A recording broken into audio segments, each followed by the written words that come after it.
Dalam konteks haiwan pun, kalau kita tengok haiwan, kalau dia pindah, dia pun akan dapat rezeki yang lebih makmur berbanding rakan-rakannya yang tidak mau hijrah. Kita ambil contoh dalam dunia, ada satu spesies burung, dia panggil migratory birds. Migratory birds ini, nama pun migratory birds, burung hijrah. Daripada 10,000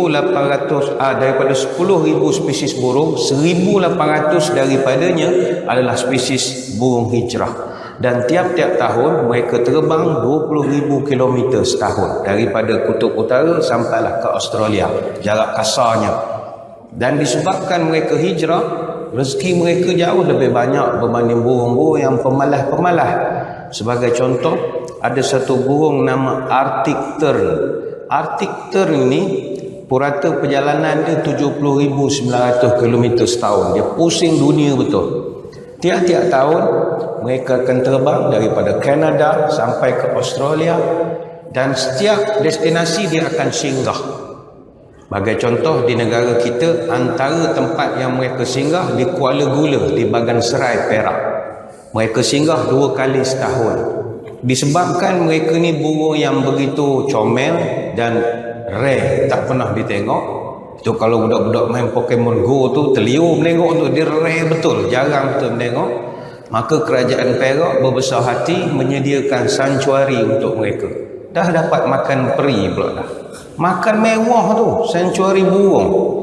Kemudian daripada Kuala Gula mereka terbang pula nak mengalut Australia. Dia ikutlah route yang ditetapkan oleh DCA ni lah. Dia ikut lalu punya semua. Dia tak boleh keluar je hilang radar. Dia lalu dekat Melawati, singgah zoo negara pula. Singgah zoo negara, orang jaga zoo bukannya kena mana burung tempatan, mana burung luar. Makan je lah, halal berhalal saja. Kenyang lagi di situ. Terbang lagi dia pergi ke wetland Putrajaya. Sampai di situ ada pula lagi sanctuary burung. Begitulah rezeki mereka sentiasa ada. Dan burung Arctic tern ini, dia bukanlah burung yang besar. Dia panjangnya hanya 33-36 cm saja. Tapi dia punya determination, itu luar biasa sekali. Luar biasa sekali burung hijrah ini. Ada satu lagi binatang hijrah, namanya ikan salmon. Orang sini semua makan ikan salmon, tak main makan ikan keloh, tak main makan ikan kembung, semua makan salmon sini. Kenapa salmon mahal? Salmon mahal sebab dia adalah haiwan hijrah. Salmon dia asalnya dia beranak di sungai, tapi dia bergentayangan di lautan. Bila dia nak meninggal, dia balik semula ke sungai. Bayangkanlah, dia berenang selama 6 bulan untuk lawan arus laut jarak 728,000 km. Berlawan dengan beruang, lawan dengan manusia kaki pancing. Dia lawan betul. Ada dalam National Geographic. Kalau yang salmon jenis Chinook, itu paling mahal.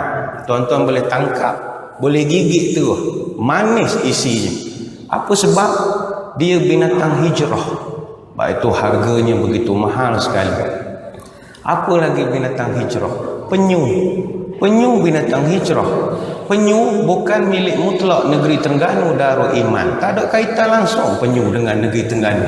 Tak ada sikit harpuk, tak ada kaitan. Marah pula orang Terengganu kan. Nak kira singgah, Mersing pun ada penyu. Tapi tak dakwa pun dia asal pada Mersing. Penyu ini binatang hijrah. Setiap tahun seekor penyu dia akan berenang 3,000 km dalam masa 58 hingga 73 hari. Dia singgah di beberapa tempat dan dia beri makan pula rezeki mereka. Macam kerajaan Terengganu, duit tak habis, jadi dia beri makan pula ke penyu-penyu tu pula. Buat sanctuary penyu. Buat pula universiti kaji penyu. Ada diploma in penyu, ijazah bidang penyu, master PhD bidang penyu, ada profesor penyu, doktor penyu. Dia menyebabkan jadi satu berkembang lagi benda itu. Sebab itu hijrah dia akan membawa kejayaan, sama ada duniawi ataupun ukhrawi, hakiki ataupun maknawi. Maka berhijrahlah. Justru itu dalam Quran perintah berhijrah ataupun ayat tentang hijrah saja perkataan hijrah disebut sebanyak 28 kali dalam Quran. Dalam bentuk past tense ada 12 kali, dalam bentuk future dan present tense ada 2 kali, ada 3 kali, dalam bentuk perintah ada 6 kali, dalam bentuk singular ada sekali, plural ada 4 kali, perintah hijrah khusus untuk kaum wanita ada sekali. Hijrah dibahagikan pula 2 dalam Quran.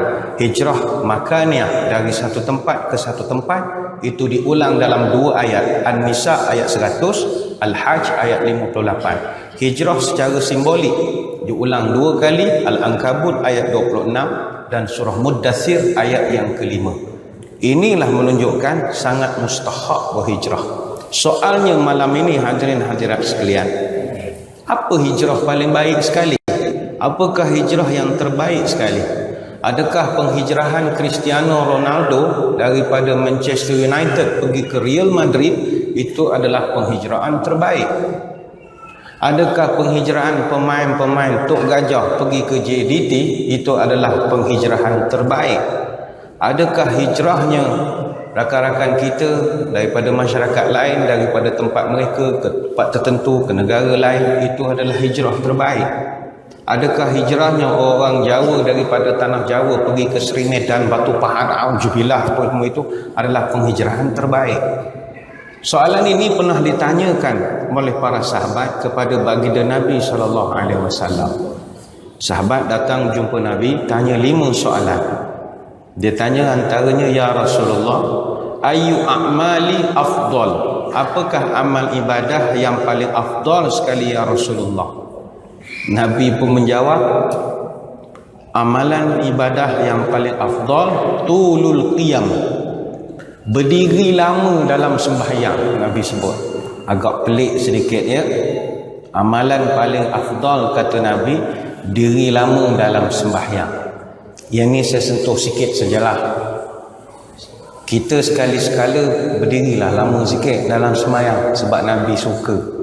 Walaupun ada hadis-hadis yang banyak, Nabi suruh ringkaskan bacaan supaya tidak menyusahkan makmum, tetapi untuk keperluan diri kita sendiri, buat sembahyang sunat tengah-tengah malam di rumah atau ketika umrah duduk Masjidil Haram, panjanglah sikit baca sebab Nabi suka. Tapi kita nak ikut cara Nabi punya panjang, tak terikut. Ada satu riwayat daripada Huzaifah oleh Imam Hakim dan juga An-Nasai dalam Sunan Kubra. Kata Huzaifah, aku pernah tengok Nabi SWT. Huzaifah ni siapa? Huzaifah ni isteri sulit Nabi. Nabi ada 3 isteri sulit. Anas bin Malik radhiyallahu anhu, Huzaifah al-Yamani, dan yang ketiga Bilal bin Rabah. Anas dengan Huzaifah ni isteri sulit biasalah, mana dalam jusasi begitulah. Dia yang paling tinggi sekali Bilal bin Rabah. Tu turus, dia memang tinggi betul tu. Turun bawah dari KSN sikitlah dia punya pangkat, tinggi betul. Tapi Huzaifah ni pun sulit juga. Jadi dia ada locus standi untuk cerita benda-benda yang orang lain tak nampak. Sebab dia siang malam duduk dengan Nabi. Dia kata, saya pernah tengok Nabi sembahyang tengah malam, cuba untuk nak ikut, tapi memang serik tak nak ikut lagi dah. Sebab kata dia Nabi selepas dari baca Al-Fatihah, dia pun baca lah Bismillahirrahmanirrahim, Alhamdulillah, dia baca Alif Lam Mim, Zalikal kitabu la raiba fihi hudal lil muttaqin. Kata Huzaifah, aku ingatkan dia nak baca 10 ayat. Tak, Nabi baca komplit sampailah la yukallifullahu nafsan, sampai habis. Maknanya komplit 286 ayat. Surah Al-Baqarah ada 3 juzuk, 6,221 kalimat, 25,500 huruf. Komplit Nabi baca 1 rakaat. Kemudian kata Huzaifah, aku ingatkan Nabi nak rukuk, dah sambung pula Bismillahirrahmanirrahim, Alif Lam Mim, Allahu la ilaha illa huwal hayyul qayyum, nazzala 'alaikal kitaba bil haqqi musaddiqan lima baina yadayhi. Surah Ali Imran, bukannya 10 ayat tapi komplit 200 ayat. Ali Imran saja ada 2 juzuk. Habis Ali Imran, kata Huzaifah, aku ingat Nabi nak rukuk. Dah, Nabi sambung pula lagi. Bismillahirrahmanirrahim. Ya ayuhan nasu taqu rabbakumul ladzi khalaqakum min nafsin wahidah. Dia baca pula Suratul Nisa, komplit 176 ayat, 3 juzuk. Artinya dalam satu rakaat Nabi boleh baca 662 ayat per rakaat. Panjang mana? Bayangkanlah. Ada sahabat saya Maulana Johari, untuk guru besar lah daripada Pahang, dia bercerita masa dia belajar dulu, ada sahabat dia keturunan Imam Bukhari, dia boleh semayang sunat 2 rakaat komplit 30 juzuk. Ini bukan cerita zaman Imam Malik, ini zaman dia belajar ya, tahun 90-an. Ada manusia yang boleh buat. Kita pun boleh buat, tak ada masalah. Semayang sunat, bukalah Quran, panjanglah sikit. Kalau semayang fardu tak boleh lah, susah nak nyalak-nyalak. Semayang sunat ni ada kelonggaran, tapi pastikan lampu, bateri semua cukup. Sebab takut tengah baca begitu tiba blackout, terus senyap, kuliah lah. Niat tadi nak baca panjang, blackout pula lah. Benda baca sirih duduk di depan, baca sirih. Payah pula nanti ya.